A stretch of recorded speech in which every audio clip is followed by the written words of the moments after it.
First and last name, spelling, and your title if you have one for the audience. Sure.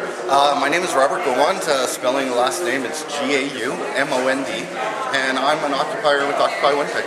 And it's Robert? Yeah. Robert, a little background information on yourself and how you got involved in the movement, and because I understand you were one of the occupiers that stayed at the Occupy site. Yeah, I was at site when they came to dismantle it. We call it the raid. It felt like a raid. There was a lot of armed officers there. I came to the movement just shortly after camp was set up in the park at Memorial. So I've been sleeping at camp for about 50 somewhat days. I would still head out and try to do some life stuff and then come back and take part in Occupy. So it was a little bit every other day for a while. Why did you get involved in Occupy in the first place?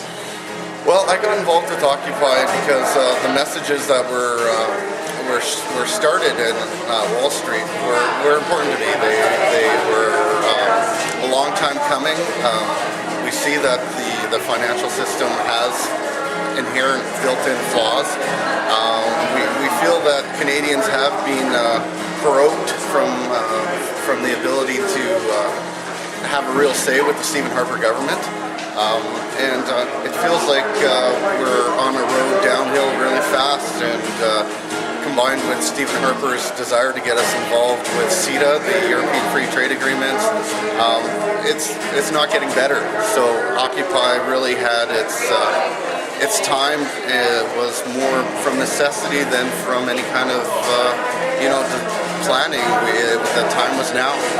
So with the tent being torn down and stuff, it seemed like Occupy was over, but that's not the case, is it? No. I was speaking to a lot of the Occupy movements across Canada that have been shut down in the past. They're not over. We happen to be the last major city to have our camp. I think that was the result of us being as cooperative with the government as we could. That cooperation churned really cold really quickly. Dave Chomiak, I believe, sent the order down, and I don't think that's in the best interest of the voters, so I hope that they remember that come election time. I certainly will. I'll make sure people do remember that. So we were the symbol. I guess in Canada, we were the last camp to be standing, and but now that the camp is being ripped down, I think it just motivates us to get out and to make sure our message is still loud and clear that Occupy Winnipeg is still here, and we're actually growing in strength. And talk about the now. I understand you did this last week or something like that, but talk about what you're doing here today and what you plan on doing in the future. Sure. Today we're focusing on Winnipeg Square. We have 4 banks, or at least a couple banks here. We're in front of TD right now, but we will move around to the Bank of Montreal and to CIBC, and we will make sure people get some of the messages. We're engaging people politely. We're asking if they'd like to hear a message from Occupy Winnipeg. Some of the messages are just reminding people that the debts that are accumulated over Christmas here are going to be affected by compound interest, and they will have a hangover come New Year. So we want to make sure that people are conscious of that and not putting themselves in more debt than they should. And what are some of the messages on the papers you're handing out? You read one, but can you give me an idea of what the other ones are? Yeah. Be careful what you read in the newspapers and you hear on television. So, you know what? Some of these messages are. Well, I guess I don't have to know exactly what they say, but what's the idea for them? What are you trying to get across to to whoever's receiving these messages?